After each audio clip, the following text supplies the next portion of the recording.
بسم اللہ الرحمن الرحیم الحمد للہ رب العالمین بسم اللہ الرحمن الرحیم انی جاعلک للناس اماما۔ عزیزان گرامی، پچھلے درس میں آپ کی خدمت میں ایک جنرل طور سے ماہ رجب کے عمومی اعمال کو پیش کیا تھا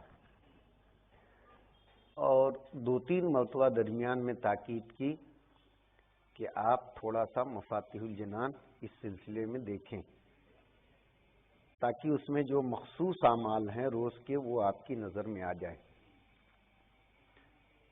آج تھوڑی دیر آپ کی خدمت میں امام علی النقی علیہ السلام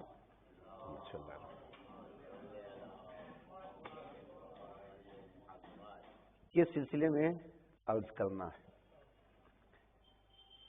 ہر امام کے زمانے میں کچھ نہ کچھ حالات بدلتے گئے۔ جو کام پیغمبر اسلام اور مولا کائنات نے کیا وہ امام حسن، امام حسین، امام زین العابدین اسلام، یہ ہمارے 7ویں امام تک 5ویں سے لے کے آپ دیکھیں۔ پھر ترویج دین جو پہلے ہوا وہی اس زمانے میں ہوا۔ اس زمانے تک پہنچتے پہنچتے پیغامات اسلام بالکل تکمیل تک پہنچ گئے تھے۔ اب اس کو تھا کہ باقی رکھنا ہے، بچائے رکھنا ہے۔ ایک بار باغ لگ گیا، اب اس کو ٹائم سے پانی دینا، سجانا، یہ کردار ہمارے بعد کے ائمہ نے ادا کیا۔ اسی میں ایک کڑی ہمارے 10ویں امام کی ہے۔ آپ کی اتنی مختصر عمر میں 27 سال آپ کے قید خانے کے ہیں۔ پھر آپ دیکھیں اس میں بھی اتنی سختی، بالکل اندھیرا، گھٹا ٹوپ۔ جب کوئی بادشاہ ظالم صاحب اقتدار کوشش کرتا ہے تو اس کی پہلی کوشش ہوتی ہے کہ اس کو ڈرا دو، دھمکا دو، یہ اپنے کردار سے باز آ جائے، جو چاہ رہا ہے کرنا اس سے باز آ جائے۔ اور بہت سے ایسے ہوتے ہیں وہ اپنے موقف میں فیل ہو جاتے ہیں۔ ڈر سے گھر چلا جائے گا، اولاد چلی جائے گی، مال و اسباب چلا جائے گا، اپنی روش کو بدل دیتے ہیں۔ لیکن مولا نے اس قید خانے میں دیکھیے کبھی کبھی زبان سے نہیں کہا جاتا ہے، عمل سے جواب دیا جاتا ہے۔ تم زیادہ سے زیادہ ہمارا کیا کر سکتے ہو؟ قتل کر سکتے ہو۔ امام یہ مصلی بچھاتے تھے، یہ سامنے قبر بنا رکھی تھی، عبادت کرتے جاتے تھے، قبر کو دیکھتے جاتے تھے۔ ہر آنے والے کو پتہ چل جائے، اسے بھی پیغام پہنچ جائے زبان بے زبانی میں کہ اگر تو قتل کرنا چاہتا ہے تو اس کی صحت پہ کچھ اثر نہیں پڑتا، وہ قبر پہلے ہی سے بنا کے رکھے۔ اسی لیے آپ اپنے گھر ہی میں دفن ہیں۔ یوں کہا جائے تو بے جا نہ ہوگا کہ خود ہی اپنی قبر تیار کی تھی امام نے، اور اسی لیے آپ اپنے گھر ہی میں دفن ہیں، دوسری جگہ پہ نہیں ہیں۔ اب آپ دیکھیں اتنی پہرے داری پہلے تو بالکل نہیں جانے دیا جانے لگا، پھر تھوڑا سا نظر بند والی کیفیت، نظریں رکھی جائیں ان کے پاس کون جاتا ہے کون نہیں۔ اس زمانے کے بھی چاہنے والوں کو دیکھیں، کوئی سبزی بیچنے کے بہانے، کوئی تیل بیچنے کے بہانے، کوئی کسی بہانے سے، چونکہ دین اس منزل پہ پہنچ چکا تھا کہ آپ نے اپنے وکلا مقرر کر دیے تھے۔ جیسے امام کے آپ دیکھیں، امام زمانہ کے خاص نائبین میں، اس میں بھی جو پہلے والے ہیں عثمان بن سعید، وہ آپ کے بھی رہ چکے ہیں نائب۔ یعنی وہ بھی یوں کہا جائے کہ گویا کی سیسا پلائی ہوئی دیوار تھے اپنے زمانے کے۔ کچھ بھی ہو جائے جو راز امام ہے اسے افشا نہیں کرنا، اس لیے سب کے معتمد رہے۔ اسی میں ابو جعفر ہاشمی اور جناب عبدالعظیم حسنی جو کہاں ہیں؟ تہران میں، یہ بھی آپ کے نام ہے، وہ اس طرف سے۔ اور بہت سے ہیں، احمد ابن اسحاق ہیں، ابو ایوب کر کے ہیں، ایک ہمدانی ہیں، ہمدان کے رہنے والے کہاں۔ یعنی نیٹ ورک بڑھایا جا چکا تھا اپنے کام کا، وہاں کا وہ دیکھے گا، وہاں کا وہ دیکھے گا، یہاں کا یہ دیکھے گا۔ ان کے پاس علم بھی ہے، امام کی منشا کیا ہے، کوئی چیز پھنس گئی جو ان سے نہیں حل ہو سکتی، وہ براہ راست ان سے عوام کا رابطہ کم ہو گیا تھا۔ ابو ہاشم ایک دن امام کے ساتھ نکلتے، دیکھیے مرد کسے کہتے ہیں آغا، جہاں اتنا بڑا پہرا تھا، سب کچھ تھا، یہ دو ہستیاں سب سے زیادہ، آپ کے بڑے بیٹے سید محمد جو بلد میں سب سے بڑے وہ ہیں، اس کے بعد امام حسن عسکری علیہ السلام۔ امام ان کو ہر جگہ ساتھ میں رکھتے تھے، اور سب کا تبادل ذہنی یہی تھا کہ یہ بڑے بھی ہیں، ساتھ بھی ہیں، ہر جگہ پیش یہی امام ہوں گے، اور انہی ساری وجوہات کی بنیاد پہ آپ کو یہاں سے اس دنیا کی طرف مراجعت کرنی پڑی۔ خالی کیا تھا کہ آنے والا امام محفوظ رہے، یہ کام اس نے کیا، اور اس کے بعد جو ہے اسی طریقے سے آپ نے 12ویں کو بچایا۔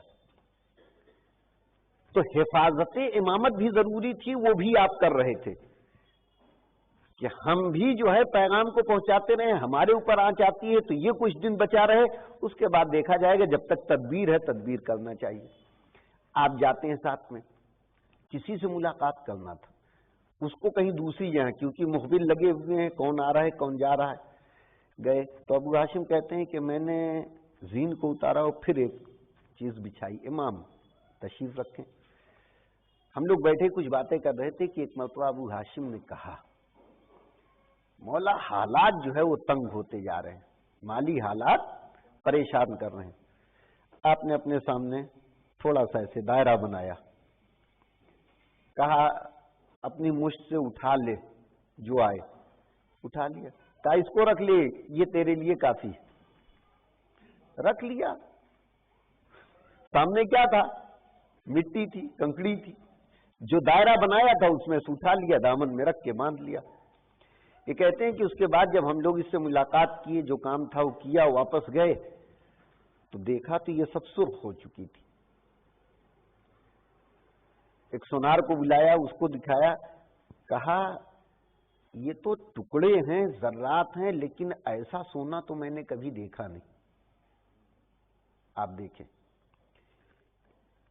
تو امام جو ہے، یعنی ایسا نہیں ہے کہ ہم امام کے اوپر قربان کرتے ہیں، ہماری توجہ امام کے اوپر نہیں۔ آپ دیکھیں جو جیسا کرتا ہے امام کی توجہ اس پہ ہے، ارے جب دشمنوں کے اوپر ہے تو اس کے اوپر کیوں نہ ہوگی؟ یہ متوکل دوست تھا، دشمن تھا، کتنا بڑا دشمن تھا، اس کے ایک جو ہے تھوڑا ہو گیا، اتنا زبردست ہو گیا، کسی میں ہمت نہیں تھی کہ اس کی جراحی کرتا، چیرتا، ابھی درد ہوگا وہ ہوگا تو سب آتے تھے مرہم پٹی کر دیتے تھے، لیکن یہ کام اس لیے نہیں کرتے تھے کہ اگر اس کو تکلیف ہو گئی کم وقت ہم اس کو ٹھیک کریں گے، یہی ہم کو پہنچا دے گا اوپر، تو نہیں کرتے تھے۔ تکلیف بڑھتی گئی بڑھتی گئی بڑھتی گئی، ایک دن اس کی ماں نے متوکل کے نظر مانی کہ اگر میرا بیٹا صحیح ہو گیا تو 10,000 دینار امام علی النقی علیہ السلام کو ہدیہ کروں گی۔ بتائیے، یہ ابو ہاشم کہنے والے، یہ کون ہے؟ نظر مان لی، نظر کے بعد دیکھیے وہی نہیں ہوتا، تدبیر۔ کسی نے کہا پھر فتح ابن خاقان کا ایسا کرتے ہیں کہ امام علی النقی کو بلاتے ہیں، ان سے کچھ راستہ طلب کرتے ہیں۔ ان کو بلایا گیا، کہا ایسا ایسا ہے، اس نے نظر مان لی، ان کو کیسے ہو سکتا ہے، کیا ہو سکتا ہے، کسی کی ہمت نہیں جراحی کرنے کی، کیا ہو کیا نہیں۔ آپ کو بلایا گیا، آپ آئے، آپ نے آنے کے بعد کہا یہ جو بکری کا فضلہ نہیں ہے اس کو لے لو، اس میں عرق گلاب ملا کر اس کو تھوڑا سا گرم کرو اور اس پہ لگا دو۔ جو درباری تھے وہ ہنسنے لگے، اسی میں بہرحال فتح ابن خاقان جو تھا وہ مولا کا چاہنے والا تھا، سب کچھ تھا، اس نے کہا اس میں کیا حرج ہے، کر کے دیکھ لیں۔ جیسے ہی لگایا، گھنٹہ 2 گھنٹے کے بعد وہ پھوٹ گیا، بہہ گیا، اور یہی سبب بنا اس کی ماں کا نظر ماننا، اور پھر یہ میٹر امام تک پہنچنا، اور امام نے اس کا حل بتایا۔ اب بتائیے اگر دشمن کی بھی ماں امام کی نظر کر لے تو اس کی تو پوری ہو جائے اور چاہنے والے کریں ان کی نہ ہو. تو معلوم ہوا امام نے سب کی. ایسے ہی احمد بیٹھے تھے, انہوں نے اپنے حالات کا کہا. تو اس وقت جو عمر ابن عثمان تھے وکیل وہاں کے قریب کے, آپ نے 32,000 دینار دینے کا حکم کیا, دیا گیا. آپ دیکھیں ایسے حالات میں ایک مرتبہ امام بیمار ہوئے, شدید بیمار ہوئے. ابو جعفر ہاشمی نے خوب اچھے شعر کہے جس کا مفہوم یہ تھا کہ آپ بیمار ہوئے ہیں, دوا کی تلاش. دوا تو آپ مکمل لی ہیں. اور اشعار پڑھتے ہوئے آئے اور امام کی خدمت میں بتائیے مولا کیا کیا جائے, کیا خدمت انجام دی جائے. زمانہ کس کا ہے؟ متوکل کا. جب قبر حسین کی زیارت پہ پابندی, ایسی زیارت پہ پابندی ہے کہ لوگوں نے ہاتھ بھی کٹوائے ہیں, پیر بھی کٹوائے ہیں, اولادوں کو بھی قربان کیا, تب جا کے زیارت ملی. ایسے میں امام کہہ رہے ہیں اے ابو ہاشم اگر کوئی کربلا چلا جاتا, یعنی اتنے سخت ماحول میں بھی اس طرف توجہ دلائی جا رہی ہے, اور یہ بھی اپنے چاہنے والوں کا امتحان ہو رہا ہے کہ دیکھیں اس میں کس کے پاس جرأت ہے, طاقت ہے, ہمت ہے. یہ باہر نکلے, علی بن ہلال ملے. علی بن ہلال سے کہا ابو ہاشم جعفری نے کہ مولا ایسا ایسا کہہ رہے ہیں, بیمار ہیں, اور کہہ رہے ہیں کہ اگر حرم میں کوئی دعا کر دے تو انشاءاللہ میں صحت یاب ہو جاؤں.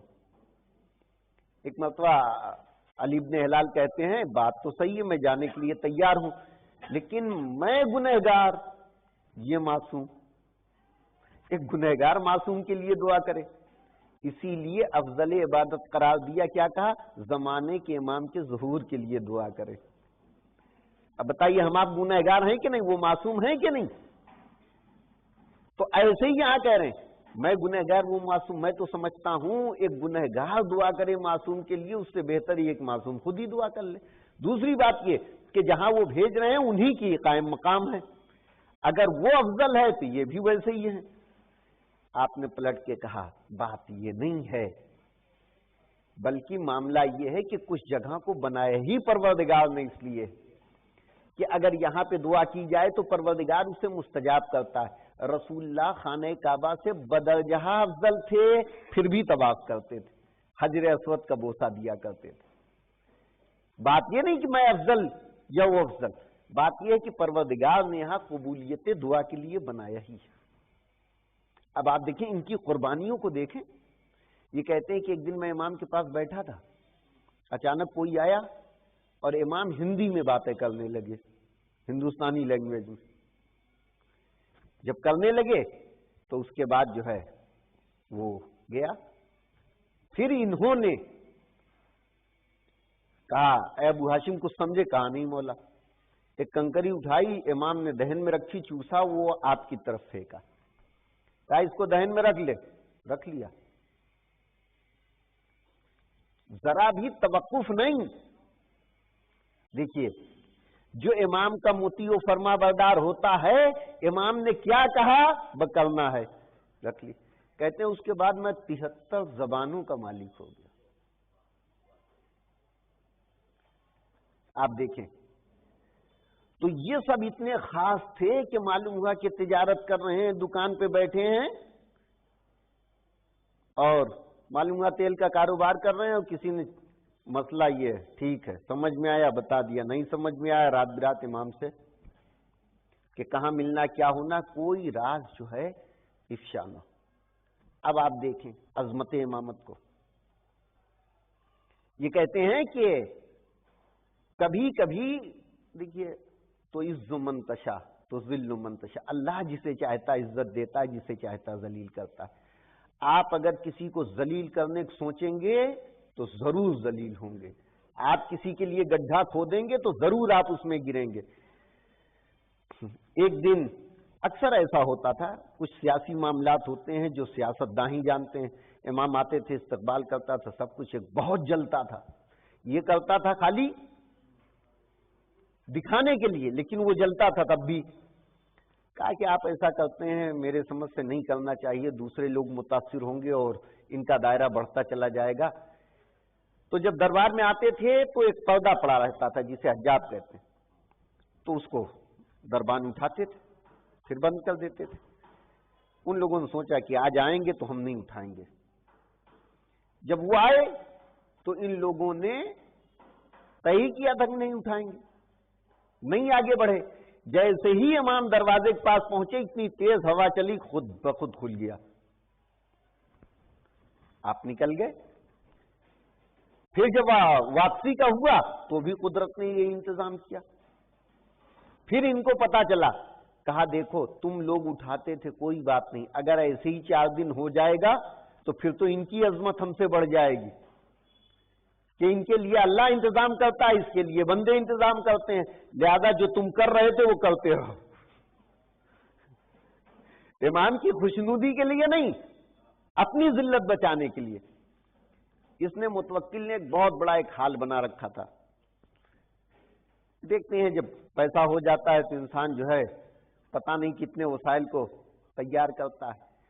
اسی میں اس نے روشن دان والے تھے، اس میں جنگلے لگے تھے، اس میں ہر قسم کے جانوروں یعنی پرندوں کو پال رکھا تھا، کبوتریں بھی تھی۔ جب کسی کو ذلیل و رسوا کرنا ہوتا تھا تو اس میں آ کے بیٹھتا تھا، یہ چہچہاتے تھے، یہ سب کرتے تھے، اور اس کو دودھ پہ ایسے بٹھال دیا۔ اب یہ دھیرے دھیرے باتیں کرتا تھا، اس کو سوائے ہاں ہاں کرنے کے کچھ کر ہی نہیں سکتا تھا، اس لیے کہ پرندے چلاتے تھے، اس کو صحیح سمجھ میں نہیں آتا۔ اب وہ آئے آئے کرے تو معلوم ہوا کچھ کا کچھ ہو جائے۔ ایک دن امام کو بھی بلایا، دیکھیے جس کا کچھ نہیں کرنا دھرنا رہتا تھا یہ کام اس کا تھا۔ اس لیے کہ میں کچھ بھی کہوں گا اسے کیا پلے پڑے گا، سمجھ میں نہیں آئے گا۔ امام کو بلایا، امام جیسے ہی اندر آئے سارے پرندے خاموش، سارے پرندے خاموش۔ جب تک امام بیٹھے رہے پرندوں نے آواز نہیں کی۔ شان امامت ہوا نے بھی کیا، زمین نے جواہرات بن کے بتایا، پرندوں نے بھی بتایا کہ دیکھو یہ کیا ہے، وحشی جانوروں نے بھی بتایا۔ جب متوکل کے زمانے میں ایک عورت نے دعویٰ کیا تھا کہ میں زینب بنت علی ہوں، تو دربار میں یہ مشکل عام کھڑی ہوئی تھی کہ نہیں کہ اس مسئلے کو کیسے حل کیا جائے۔ اس وقت کیا ہوا تھا، کہا امام کو بلایا جائے۔ امام جب آئے تو امام نے کہا کہ اولاد علی پہ جو ہے وحشی جانوروں پہ ان کا گوشت حرام ہے، اسے برکت الصبا میں ڈال دے۔ کہا ہاں اس کے ثبوت کے لیے تو آپ خود موجود ہیں، مجھے فری فنڈ میں مروانا چاہتے ہیں، پہلے آپ اس حدیث کی صحت کا تو دیجئے۔ امام گئے، 6 شیر تھے اس میں، باقی دوسرے جان سب آئے اور امام کے قدموں کو چاٹنے لگے۔ کس کے؟ امام علی نقی الاسلام۔ اس نے فوراً کہا کہ آپ باہر آ جائیں۔ آپ باہر آ گئے، اس کو ڈالا، وہی کیا، چیڑ پھاڑ کے ختم کر دیا۔ تو معلوم ہوا اتنی پرآشوب زمانے میں بھی آپ نے خدمت دین کی، وکلا کو مرتب کیا، وہاں سے رقومات کو لینا، جو اس لائق تھے ان کی مدد کرنا، ان کی کفالت کرنا، اور اپنے پاس کچھ نہ رکھنا۔ یہاں پہنچنے سے پہلے ہی ان کو سارے معاملات کو ختم کر دیں، اور امام کی حفاظت کرنا، آنے والے امام کی، کہ کسی پہ ظاہر نہ ہونے پائے کہ اس زمانے کا امام ہونے والا کون ہے۔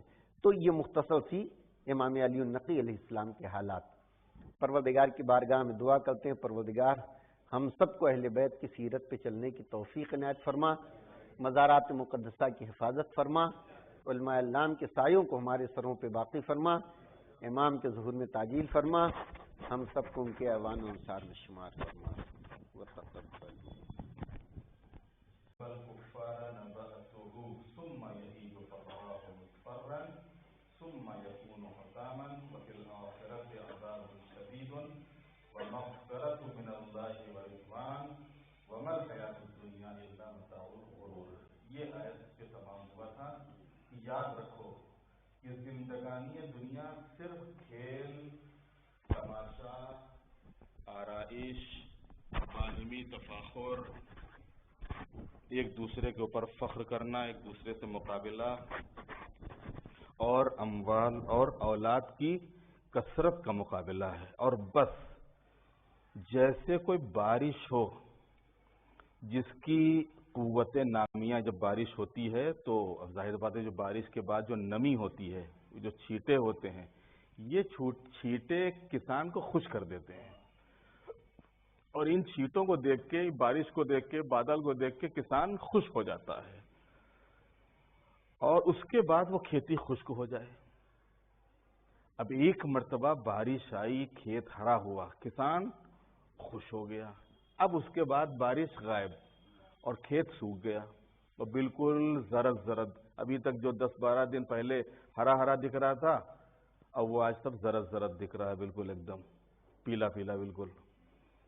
تو کہتے ہیں خوش کر، اس کے بعد وہ کھیتی خشک ہو جائے، پھر تم اسے زرد دیکھو، آخر میں وہ ریزہ ریزہ ہو جائے، جب پھر بارش نہیں ہوتی ہے تو وہ گرنے لگتے ہیں سب، اور آخر میں شدید عذاب بھی ہے، پھر آخر میں ریزہ ریزہ ہو جائے، اور آخرت میں شدید عذاب بھی ہے، اور مغفرت اور رضا الہی بھی ہے، اور زندگانی دنیا تو بس دھوکے کا سرمایہ ہے اور کچھ نہیں ہے۔ تم سب اپنے پروردگار کی مغفرت اور اس جنت کی طرف سبقت کرو، آگے بڑھو، کہ جس کی وسعت زمین اور آسمان کے برابر ہے۔ جنت کی وسعت، زمین کتنی بڑی ہے، اور جنت کے لیے اللہ کیا کہہ رہا ہے؟ زمین اور آسمان دونوں کے برابر ہے جنت۔ زمین اور آسمان کے، جس کی وسعت زمین اور آسمان کے برابر ہے، اور جسے ان لوگوں کے لیے مہیا کیا گیا ہے جو خدا اور رسول پر ایمان لائے ہیں۔ یہی در حقیقت فضل خدا ہے، جسے چاہتا ہے عطا کر دیتا ہے، اور اللہ تو بہت بڑے فضل کا مالک ہے۔ زمین میں کوئی بھی مصیبت وارد ہوتی ہے یا تمہارے نفس پر نازل ہوتی ہے تو نفس کے پیدا ہونے کے پہلے سے وہ کتاب الہی میں مقدر ہو چکی ہوتی ہے۔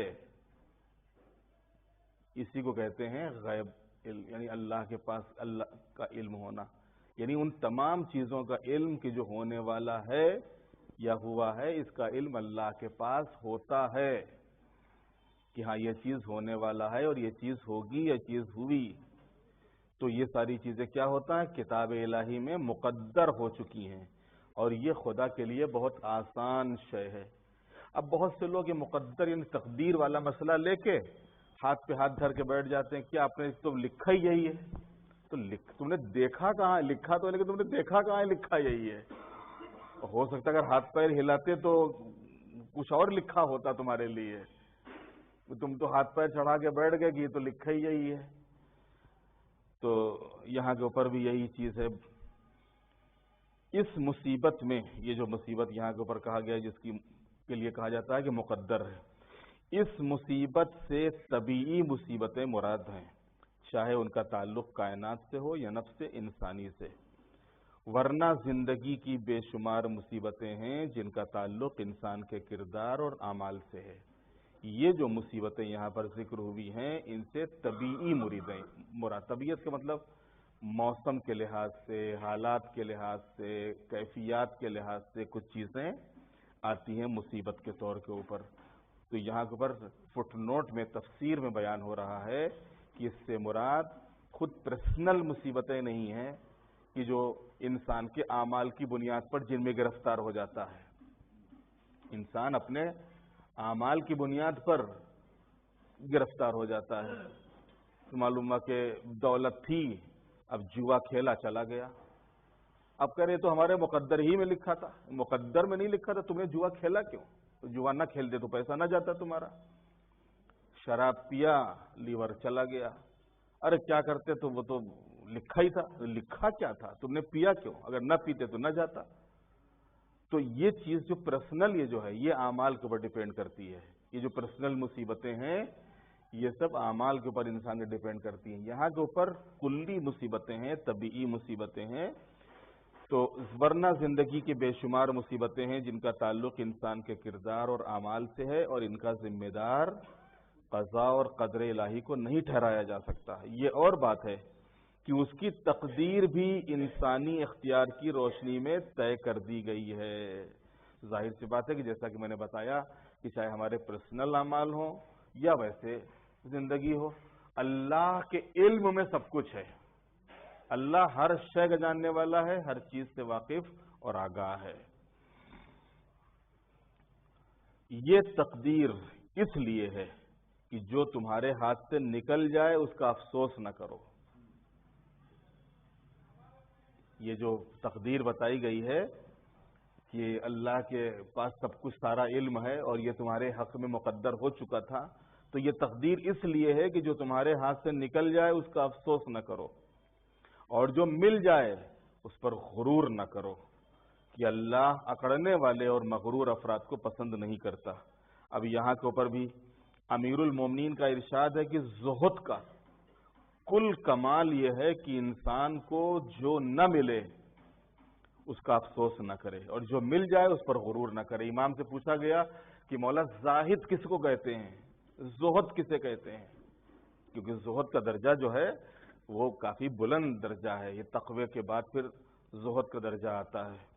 تو زاہد کس کو کہتے ہیں؟ تو امام نے فرمایا کہ زاہد وہ ہے کہ جو ہاتھ سے چیز چلی جائے اس کے اوپر افسوس نہ کرے، اور جو اس کو مل جائے اس کے اوپر غرور نہ کرے۔ تو یہاں پر بھی قرآن میں بھی یہی الفاظ ہیں۔ جو خود بھی بخل کرتے ہیں اور دوسروں کو بھی کنجوسی کا حکم دیتے ہیں، اور جو بھی خدا سے روگردانی کرے گا اسے معلوم رہے کہ خدا سب سے بے نیاز اور قابل حمد و ستائش ہے۔ بے شک ہم نے اپنے رسولوں کو واضح دلیلوں کے ساتھ بھیجا ہے، اور ان کے ساتھ کتاب اور میزان کو نازل کیا ہے تاکہ لوگ انصاف کے ساتھ قیام کریں، اور ہم نے لوہے کو بھی نازل کیا ہے جس میں شدید جنگ کا سامان ہے۔ اس سورہ کا نام سورہ حدید ہے۔ حدید لوہے کو بولتے ہیں۔ یہ آیت اسی سے متعلق ہے کہ بے شک ہم نے رسولوں کو واضح دلیلوں کے ساتھ بھیجا، ان کے ساتھ کتاب اور میزان کو نازل کیا۔ کیوں نازل کیا؟ تاکہ لوگ انصاف کے ساتھ قیام کریں، اور ہم نے لوہے کو بھی نازل کیا جس میں شدید جنگ کا سامان اور بہت سے دوسرے فائدے ہیں، اور اس لیے کہ خدا یہ دیکھے کہ کون ہے جو بغیر دیکھے اس کی اور اس کے رسول کی مدد کرتا ہے، اور یقیناً اللہ بڑا صاحب قوت اور صاحب عزت ہے۔ اب یہاں کے اوپر بھی تھوڑی سی تفسیر بیان ہوئی ہے تو اس کو بھی دیکھ لیتے ہیں۔ کسی نمائندے پروردگار کے کام کرنے اور دنیا کی اصلاح کرنے کے حسب ذیل عناصر ہیں جن کی ضرورت ہوتی ہے۔ دنیا میں اگر کوئی انسان کوئی تحریک، کوئی انقلاب، کوئی موومنٹ، کوئی آگے کچھ لے جانا چاہتا ہے تو اس کے لیے کچھ چیزوں کی ضرورت پڑتی ہے، اس کے بغیر وہ چیز آگے نہیں جا سکتی ہے۔ اس میں سے پہلا کیا ہے؟ اس کے پاس منصب کو ثابت کرنے کے لیے دلیلیں ہوں۔ اگر آپ کسی منصب کے ذمہ دار ہیں تو آپ کے پاس کچھ پروف تو ہونا چاہیے کہ ہم اس لحاظ سے اس منصب کے اوپر ہیں، اس جگہ کے اوپر ہیں۔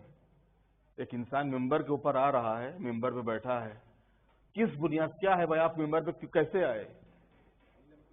تو ہاں، تو کم سے کم کچھ پروف تو ہونا چاہیے نا۔ تو اس کے پاس منصب کو ثابت کرنے کے لیے دلیلیں ہوں، اس کے پاس ایک مرتب قانون زندگی ہو۔ جو انسان ایک تحریک لے کے چلا ہے، کرانتی پیدا کرنا چاہتا ہے، تو اس کے پاس ایک مرتب قانون زندگی ہو، وہ زندگی میں حق اور انصاف کا پیمانہ ساتھ رکھتا ہو تاکہ نظام عدل کو قائم کر سکے۔ کہیں سے بھی اس کی زندگی میں بے عدالتی، بے انصافی نہ ہو، چھوٹا ہو، بڑا ہو، غریب ہو، امیر ہو، کالا ہو، گورا ہو، سب کو اپنے اپنے لحاظ سے انصاف کی بات کرتا ہو۔ دشمن کی مخالفت کے موقع پر وہ ایسے اسلحہ رکھتا ہو جس کے ذریعے اس طوفان بلا کا مقابلہ کر سکے۔ اگر مخالفوں کی طرف سے، دشمن کی طرف سے اس کے اوپر حملہ ہو جائے تو وہ اپنے کو بچانے کے لیے اس کے پاس انتظام ہو۔ عوامی زندگی کو خوشحال بنانے کے وسیلے سے آراستہ ہو تاکہ لوگ اس کے پیغام زندگی کو سمجھیں اور اس کے آئینے میں موت کی شکل نہ دیکھیں۔ آیت کریمہ نے انہی پانچوں چیزوں کی طرف اشارہ کر کے پیغمبر اسلام کے نظام کو مستحکم بنانے کو ثابت کیا ہے کہ یہ جو اللہ کے حبیب کا نظام ہے، رسول اللہ کا نظام ہے، جو رسول اللہ سسٹم لے کر آئے ہیں، یہ ان 5 لحاظ سے مستحکم ہوگا، 5 لحاظ سے مضبوط ہوگا۔ منصب کے لحاظ سے وہ نبی ہیں، رسول ہیں۔